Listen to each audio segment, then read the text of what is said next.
Statue of Liberty, one of the most recognizable symbols of America, was not built by Americans. It was a gift from France. And the engineer who designed and built its internal iron skeleton is the exact same man who built the most famous tower in Paris. That engineer was Gustave Eiffel. He built the Statue of Liberty's iron skeleton in 1884.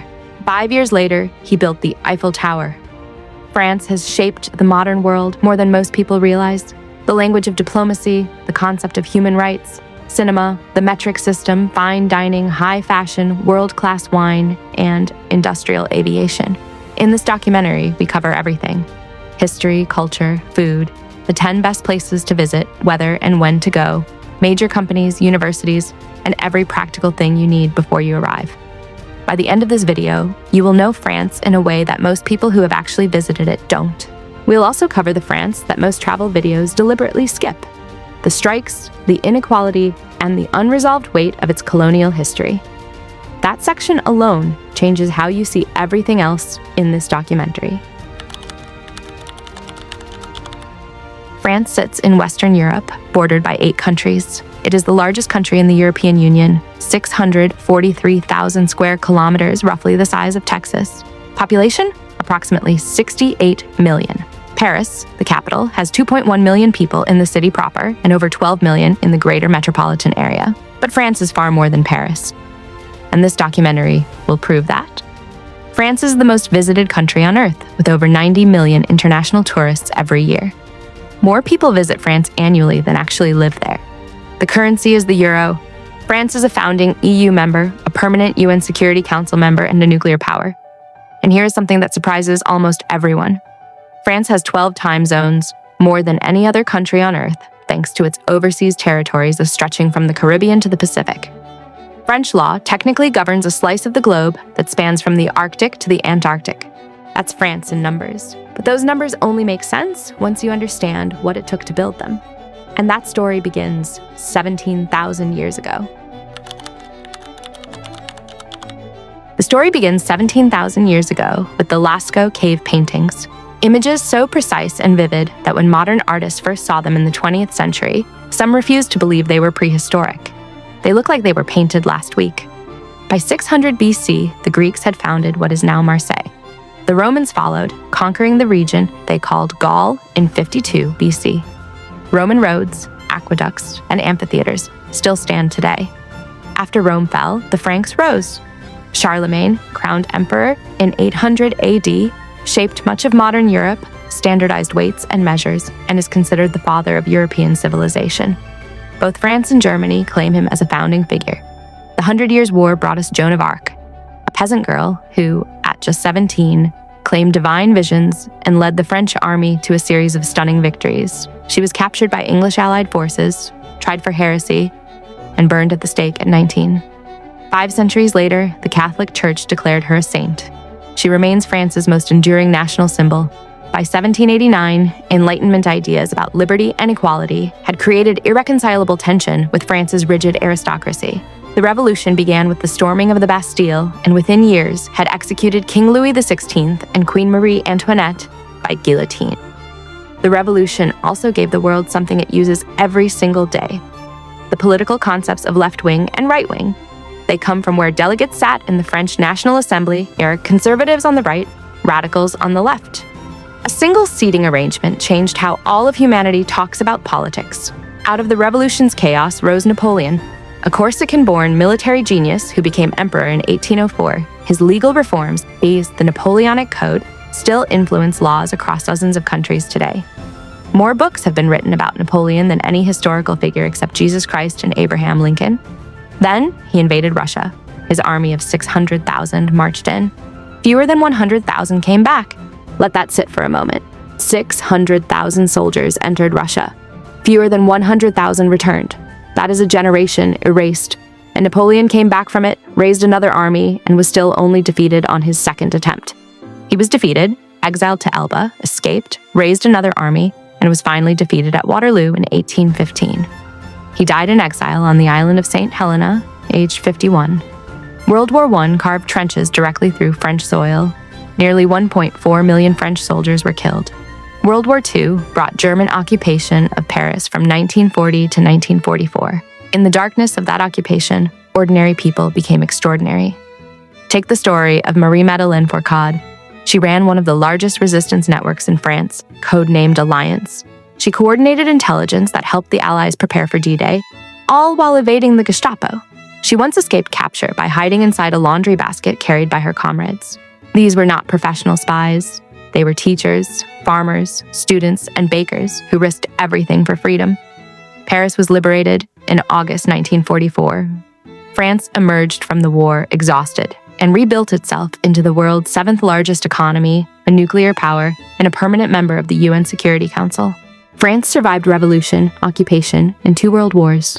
What emerged from all of it, the culture, the language, the art, is what the rest of the world spent the next century trying to imitate.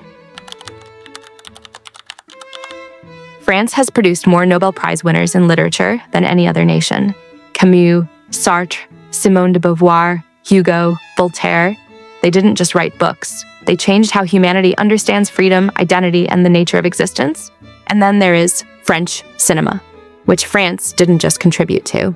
France invented it. In December 1895, brothers Auguste and Louis Lumière screened the first commercially exhibited film in history to a paying audience in Paris. One of the first films ever shown depicted a train arriving at a station. Early audiences reportedly screamed and ducked from their seats. Many had never seen moving images before.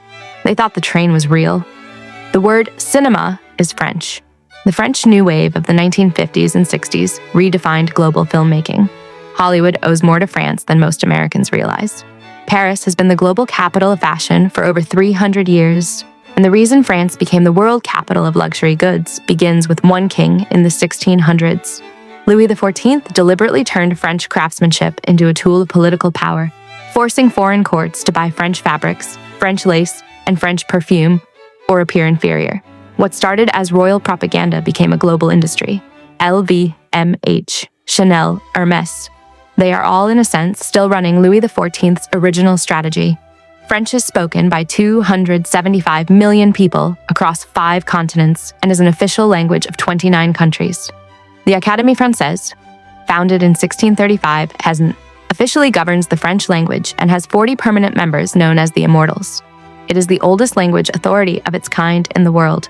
The Louvre is the most visited museum on Earth, but most visitors don't know what happened to its contents during World War II. As Nazi forces advanced on Paris in 1940, museum workers secretly packed thousands of artworks, including the Mona Lisa, into unmarked crates and smuggled them out of the city, hiding them in chateaux across the French countryside. The Mona Lisa spent the war in multiple hiding locations. When Paris was liberated in 1944, every major work came back. France didn't just produce culture, it produced a philosophy of how to live. And nowhere is that more visible than in how the French approach something the rest of the world treats as a basic daily task: eating. French cuisine is a UNESCO intangible cultural heritage of humanity. The structured multi-course meal, the professional kitchen brigade system, the concept of the restaurant itself, all French inventions that the entire world now uses every day. The word restaurant is French, from rester, to restore. The first establishment calling itself a restaurant opened in Paris in 1765. Before that, if you wanted a cooked meal outside your home, you went to a tavern and ate whatever was being served. The French invented the idea of ordering from a menu. Every restaurant on earth traces its lineage to Paris. France is the world's most influential wine nation. Bordeaux, Burgundy, Champagne, Rhône, Alsace, Loire Valley.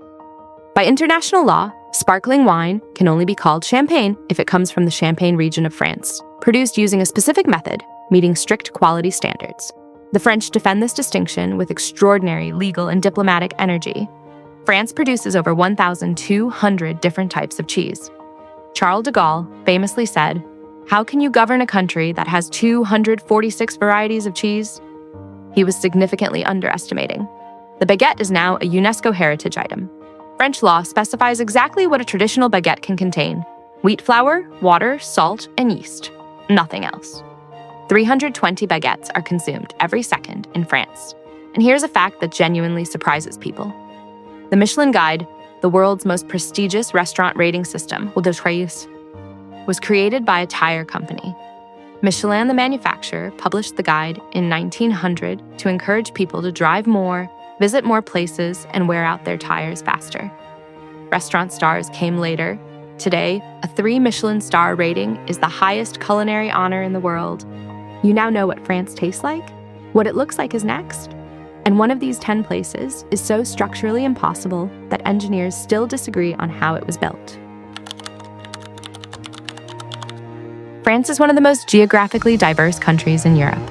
In a single trip, you can move from Mediterranean beaches to alpine peaks, from Atlantic coastline to ancient volcanic plateaus. But what makes these places extraordinary isn't just how they look, it's what happened there. Number 10, the Dordogne Valley, medieval castles on clifftops above a river winding through sunflower fields and walnut orchards. But 17,000 years before those castles existed, the people who lived in these same hills painted the walls of the Lascaux caves with images so precise that when modern artists first saw them, some refused to believe they were prehistoric. They look like they were painted last week. Number 9, Alsace and Strasbourg. Alsace spent centuries switching between French and German rule, passed back and forth through wars and treaties like a disputed inheritance. The result is a region with half-timbered houses, flower-filled canals, and a Gothic cathedral that took over 400 years to complete. Strasbourg today is home to the European Parliament. The city that was once a battleground between two nations now hosts the institution built to ensure they never fight again. Number 8, Bordeaux, the wine capital of the world. But Bordeaux's dominance wasn't built by the French alone. For centuries, Bordeaux wine was effectively controlled by England because in 1152, Eleanor of Aquitaine married Henry II, giving the English crown authority over the region. For 300 years, Bordeaux's finest wines flowed primarily to English tables. The French eventually took it back, but the English influence is still written into the wine culture. But France's personality changes completely once you move south. Number 7, the Loire Valley, over 300 chateaux in a single UNESCO-listed region. Château de Chambord has 440 rooms and a double helix staircase historians believe was designed by Leonardo da Vinci, who spent his final years in France at the personal invitation of King François I. Da Vinci died here in 1519. The greatest mind of the Renaissance spent his last years not in Italy, not in Florence, but in the Loire Valley of France. Number 6, Provence. Every July, the hillsides around Valençola explode in purple lavender visible for miles. The hilltop village of Gordes regularly tops lists of Europe's most beautiful villages, and the Pont du Gard, a Roman aqueduct 50 meters tall and 2,000 years old, was built without mortar. The Romans stacked stones cut with such precision that gravity alone holds them together. It has survived 2 millennia, multiple floods, and the collapse of an empire. It is still standing. Number 5, the French Alps and Chamonix. At the base of Mont Blanc, Western Europe's highest peak at 4,808 meters, Chamonix was the site of the very first Winter Olympics in 1924. The Aiguille du Midi cable car takes you to 3,842 meters, where on a clear day you can see simultaneously into France, Italy, and Switzerland, 3 countries from a single cable car. In summer, the Alps are a paradise for hiking and cycling. In winter, they are among the world's finest ski destinations. Stop for a second. We're at number 4. Everything from here through number 1 gets progressively harder to believe, and number 1 is not the Eiffel Tower. Number 4, the French Riviera. The Côte d'Azur has been drawing the world's wealthy and creative for 150 years. The water is genuinely turquoise. The medieval village of Este sits 427 meters above the sea. Monaco, a sovereign city-state the size of Central Park, sits 30 minutes from Nice by car. It exists because in the 1860s, the ruling Grimaldi family negotiated its independence directly with Napoleon III in exchange for territorial concessions. The world's second smallest country survived because of a 19th century French political deal. Number 3, Mont Saint-Michel, a medieval abbey rising from a tidal island off the Normandy coast. Most tourists arrive and see the island surrounded by mudflats. That is not the full picture. Mont Saint-Michel's magic fully reveals itself only at high tide, when the sea encircles the island completely and the structure appears to float. The tidal range here reaches 14 meters in 6 hours, one of the largest in Europe. The water, when it comes in, moves faster than a person can run. Check the tide tables before you go. Most people don't. Number 2, the Palace of Versailles. Versailles was not just a palace, it was a political weapon. Louis XIV moved his court here in 1682 specifically to control the French nobility, keeping potential rivals close, forcing them to compete for his attention rather than plot against him. Every mirror, every fountain, every geometrical garden was a calculated display of dominance. The Hall of Mirrors, 73 meters long, 357 mirrors, was designed to stun visiting foreign dignitaries into submission before negotiations even began. It worked. Number 1, Paris. At 7 a.m., before the tourists arrive, Paris smells like fresh butter and warm bread. Bakers pull golden baguettes from ovens while street cleaners hose down the cobblestones. This is the Paris locals love, the quiet alleys of Le Marais, Canal Saint-Martin at dusk, the hidden courtyards of the Palais Royal, and the Shakespeare & Company bookshop, where writers have slept for free since the 1950s in exchange for reading one book a day. Paris is one of the very few cities where the tourist version and the authentic version are both genuinely extraordinary. Those are the 10 places, but here's the mistake most visitors make. They go at the wrong time. And one specific weather phenomenon in the south of France catches tourists completely off guard every single year. France is one of the most climate-diverse countries in Europe. The weather in Paris in January is completely different from Nice in January, which is completely different from Chamonix in January. Understanding this distinction could change your entire trip. France broadly divides into 3 climate zones: the Oceanic North and West, Paris, Normandy, Brittany, with mild, changeable weather; the Continental East, Alsace, the Alps, with cold winters and warm summers; and the Mediterranean South, Provence, the Riviera, with hot, dry summers and mild winters. Spring, March to May, is widely considered the best time to visit most of France. Weather is mild, crowds are manageable, and Paris in April, blossoms on the trees, terraces reopening, golden afternoon light, is precisely as beautiful as its reputation promises. Summer, June to August, is peak season. Paris and the Loire Valley are significantly more expensive and crowded. August is when much of France goes on holiday simultaneously. That said, Provence lavender blooms July to early August, and the Riviera is at its most vibrant. Here's the advice most travel guides skip. If you visit Paris in August, expect a different city. A significant portion of Parisians leave. Many neighborhood restaurants close. It is not bad, it is just less Paris than Paris. Autumn, September to November, is the most underrated season. September gives summer temperatures without summer crowds. Wine harvest brings Bordeaux and Burgundy to life. October, light across Provence and the Loire Valley, is extraordinary. Winter is excellent in specific contexts. Paris at Christmas, with markets along the Champs-Élysées, is genuinely magical. Alsace in winter is one of the most atmospheric experiences in Europe. And the Riviera in January, nice averages 13 degrees, is crowd-free and quietly beautiful. We're roughly halfway through this documentary. Everything from this point covers the side of France most visitors never think about: the economy, the universities, the quality of life, and the parts of France that France itself is still arguing about. Stay with it. This half changes how you see the first half. One warning if you are visiting the south. Beware the Mistral, a powerful cold wind that funnels down the Rhone Valley across Provence. It can blow for days at a time, dramatically lowering temperatures on otherwise sunny days. Locals know it. Tourists are consistently caught off guard by it. You know when to go. What funds the country you're visiting, the companies, the economy, is where France becomes genuinely surprising. One of these companies accidentally invented one of the world's most prestigious awards while trying to sell tires. France has the world's 7th largest economy, a GDP of approximately $3 trillion. But here is what makes France economically extraordinary. France is one of the very few countries on Earth that can design luxury handbags, nuclear submarines, high-speed trains, fighter jets, world-leading perfumes, and commercial airliners, all domestically. Few economies are this diversified at the highest level. LVMH is the world's largest luxury conglomerate. Louis Vuitton, Dior, Givenchy, Moet, and Chandon, Bulgari, Tag Heuer. CEO Bernard Arnault has been the world's richest person multiple times. Airbus is the world's largest aircraft manufacturer by units, headquartered in Toulouse. L'Oréal is the world's largest cosmetics company, founded in 1909, present in 150 countries. Michelin, the world-leading tire manufacturer and, as we covered, the inventor of the restaurant star rating system.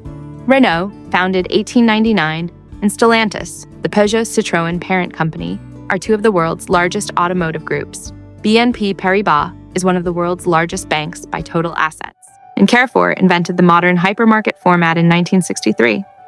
The TGV holds the world record for the fastest conventional wheeled train ever recorded.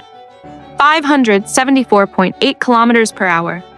Paris to Marseille in 3 hours 20 minutes. Paris to Bordeaux in 2 hours. The metric system, used by every country on Earth except the United States, Liberia, and Myanmar, was invented in France in 1795. France gave the world a universal standard of measurement that all of science, medicine, and engineering now depends on. Those are the companies, the universities that train the people who run them. That's where France has one of the world's most underrated advantages and a price tag that will genuinely surprise you.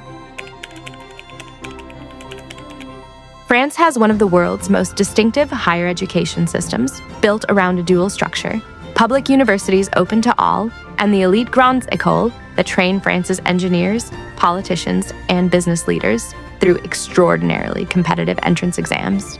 The University of Paris, the Sorbonne, was founded around 1150 AD, making it one of the oldest universities in the world. When it was established, Cambridge University hadn't been founded yet. The Sorbonne was the intellectual center of Europe for centuries. And today, in some of its lecture halls, students still sit beneath ceilings painted centuries ago, while paying less in annual tuition than the price of 1 month's rent on a Paris apartment. École Polytechnique, known as LX, is France's most prestigious engineering school, founded by Napoleon in 1794. Sciences Po Paris is the premier institution for political science and international relations.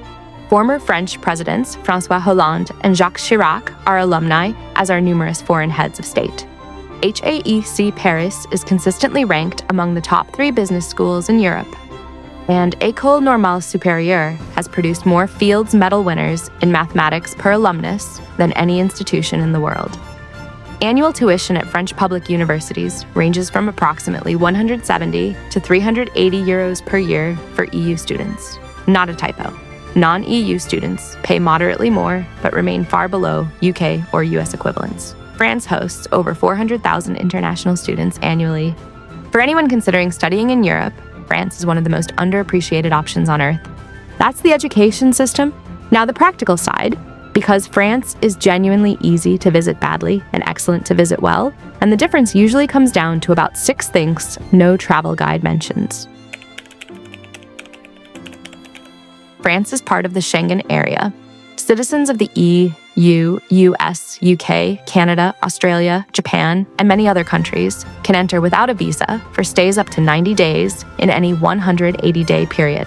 From 2025, visa-exempt travelers need to register through ETIAS before arriving. A simple online process, similar to the US ESTA, that takes minutes. Paris-Charles de Gaulle is France's main international hub, one of Europe's busiest airports, with direct connections from every major city on Earth. Once you land, the SNCF train network is exceptional. The Paris Metro has 16 lines and 302 stations. The TGV connects all major cities at high speed. You genuinely do not need a car to see most of France. France uses the euro. Paris is moderately expensive. Mid-range meals run 15 to 30 euros per person. Outside Paris, costs drop noticeably. Practical daily budget, 100 to 150 euros in Paris, covering accommodation, food, and transport. 60 to 90 euros per day in regional cities. One thing tourists consistently get wrong: service charges are already included in French restaurant bills. Tipping is not obligatory. Rounding up is appreciated, but nothing like the social pressure that exists in the United States. On language, in Paris and major tourist areas, English is widely spoken. Outside the cities, less so. The French respond noticeably better to any attempt to speak their language, however imperfect. 5 phrases will take you far. Bonjour, merci, s'il vous plaît, parlez-vous anglais, and l'addition, s'il vous plaît. The last one means the bill, please. That alone will change how people treat you. France is safe for travelers. The main risk in tourist areas is pickpocketing, particularly on the Paris metro and the RERB train to the airport. Keep valuables secure and be aware in crowded spaces. Violent crime targeting tourists is rare. That's visiting France. Living there is a different conversation, and one number in particular, when you hear it, might make you question the rent you're paying wherever you are right now. France consistently ranks among the world's best countries for quality of life. France has one of the best healthcare systems in the world, ranked first globally by the World Health Organization. The system is universal. Every resident, including long-term foreign residents, has access to subsidized healthcare. The state covers 70 to 80% of most medical costs. French work culture is genuinely different from most developed economies. The 35-hour working week is law. 5 weeks of paid holiday is the legal minimum. Long lunch breaks, often 1.5 to 2 hours, are culturally protected. Since 2017, France has had a law called le droit à la déconnexion, the right to disconnect, giving employees the legal right to ignore work emails and messages outside working hours. France legislated work-life balance before most countries had even begun to discuss it. EU citizens move freely. Non-EU citizens require a long-stay visa. Categories include talent passport for skilled workers, student visa, and entrepreneur visa. A one-bedroom apartment in Lyon or Bordeaux typically rents for 700 to 1,100 euros per month. In Paris, 1,200 to 1,800. Regional cities offer very high quality of life at a fraction of the capital's cost. That's the aspirational version, and every word of it is accurate. What comes next is also accurate, and it's the section we mentioned at the very beginning of this documentary. France is aspirational. It is also contradictory, complicated, and occasionally chaotic. A complete portrait requires both. France has one of the highest strike rates in the developed world. In 2023, millions took to the streets over pension reform. This is not dysfunction. It is a democracy where citizens consider collective resistance a civic right. The French did not just write about liberty in 1789, they practiced it, and they have never entirely stopped. The country also carries unresolved weight from its colonial past. France governed much of North and West Africa, Southeast Asia, and the Caribbean. Millions of people from former colonies now live in France. Questions of identity, integration, and belonging are actively and sometimes painfully debated. This tension is not hidden. It is part of the national conversation. Paris itself has a geography of inequality that its postcard image obscures. The most expensive arrondissements in the city center contrast sharply with the banlieues, the outer suburb, which house much of France's working class and immigrant population. The distance between the Paris of the Eiffel Tower and the Paris of the Périphérique is not just geographical, and the French bureaucracy is, by near universal consensus, extraordinarily complex. Tax codes, administrative processes, residency paperwork. France combines world-class quality of life with systems of documentation that regularly defeat even its own citizens.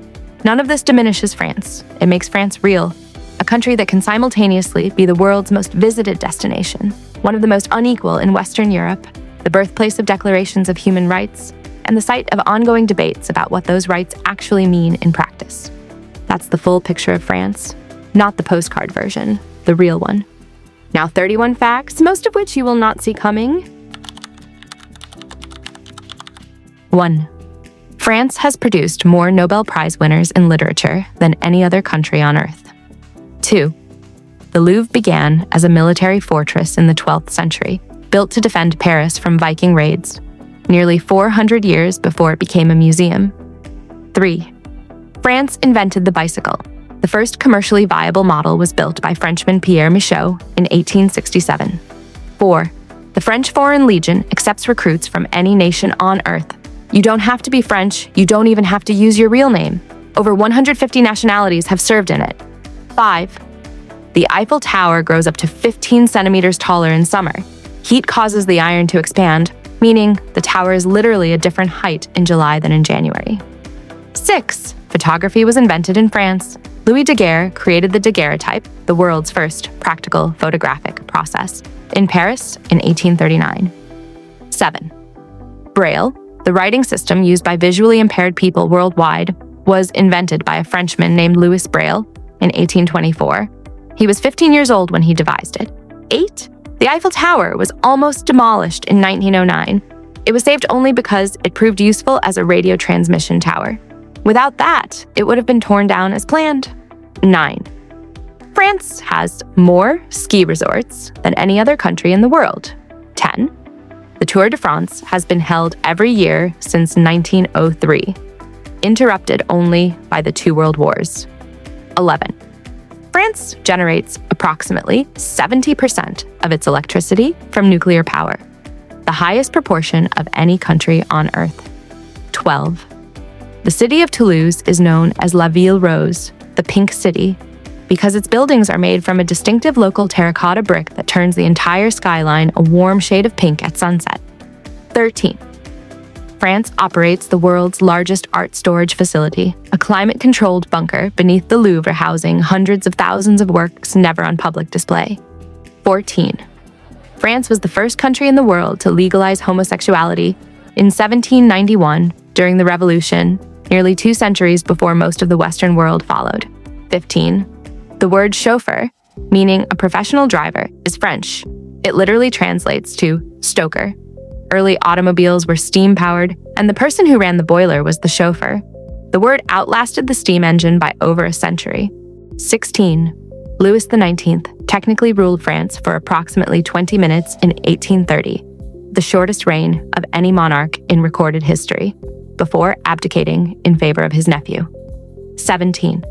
France invented canned food, developed specifically for Napoleon's army, which needed preserved supplies for long military campaigns. Napoleon literally funded the invention of the tin can.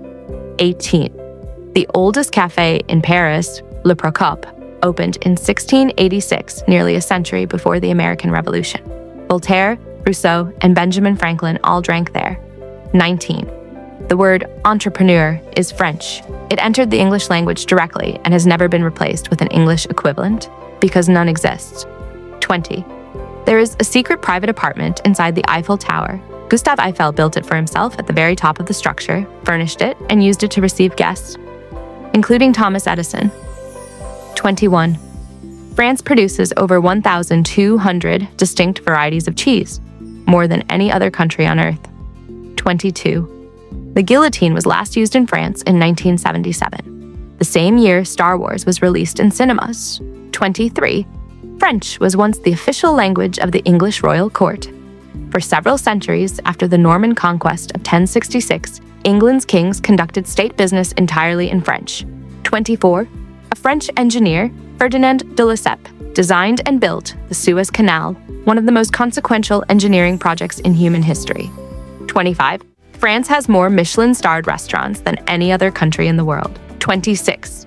The Bayeux Tapestry, an embroidered cloth nearly 70 meters long depicting the Norman conquest of England, was made in the 11th century and still survives intact today, nearly 1,000 years later. 27.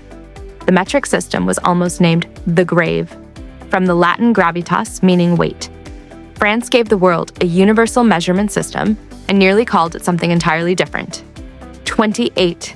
France has 52 UNESCO World Heritage Sites, one of the highest totals of any country on Earth. 29. The TGV holds the world record for the fastest conventional wheeled train ever recorded, 574.8 kilometers per hour, set in 2007. And 30.